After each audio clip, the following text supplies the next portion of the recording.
I should at any time be able to work with someone and respond just like I've shown you with rotation. We have a child with genetics, FOXG1.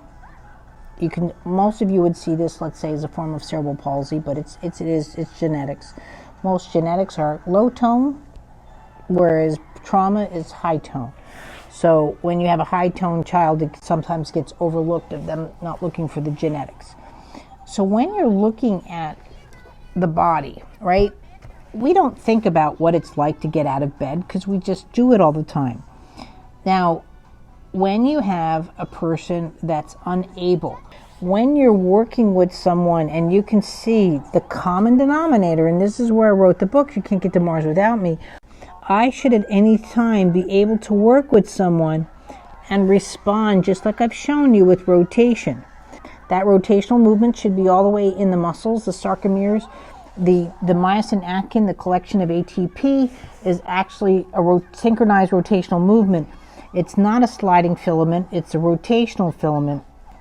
See the way he's lifting his head and so forth and going out of that, unlike you guys, he has to contract his muscles to create a movement.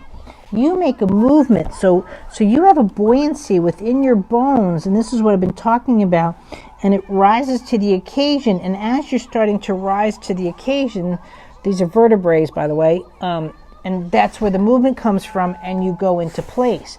He has to lift his head.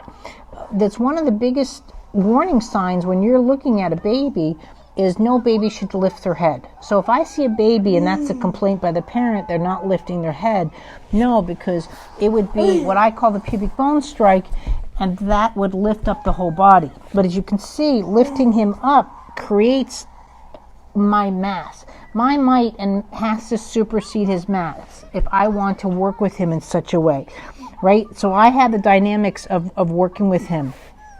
Now, this is where I've worked with enough kiddos and adults to know that when their system is unorganized with this lack of rotational movement, that is the movement denominator needed to oppose and to work around opposing gravity, or what we call walking down the hallway, right? Again, most of us don't even go into this, but all of his bone density, all of his muscle density, all of his viscosity, again, I have to use a lot of force. Now I have to watch that because that's where Newton's law comes into place. If I were to use force on him, he's going to respond to me with force. But when I use rotation with him, that's where I get the movement, right? So if I want weight transfer and all of those kind of things with him, but if I were to go force, right, see, he'll lock down. Right? And that's not a form of therapy, but it's also not a way to organize movement within the nervous system and the cognitive branches of the brain. You need rotation for the format of movement. Hello there. And that's where you're going to get the changes in a body. It doesn't matter the genetics, and it doesn't matter even like I was talking about when we're talking about even a rocket going against atmospheric pressure.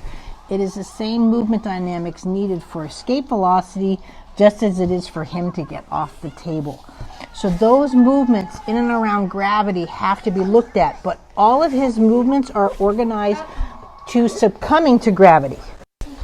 He is not, see, even like this, we were suddenly concerned he was going to fall off the table. Now I wasn't going to let him. You and I don't have to worry about falling out of bed, right? He has to worry about falling.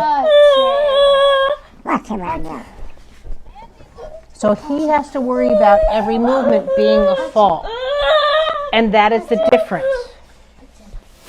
So those are the things we need to start looking at, whether we're evaluating an astronaut or whether we're evaluating a baby.